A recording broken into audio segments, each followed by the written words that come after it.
Hola, ¿cómo están?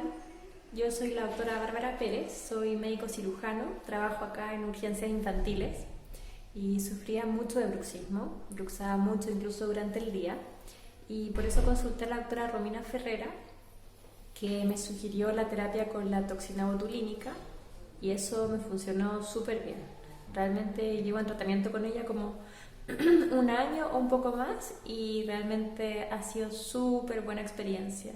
La clínica es maravillosa, me siento súper bien cuando voy, el personal me acoge mucho, son súper comprensivos con mis horarios y realmente ha sido una muy buena experiencia, la recomiendo totalmente.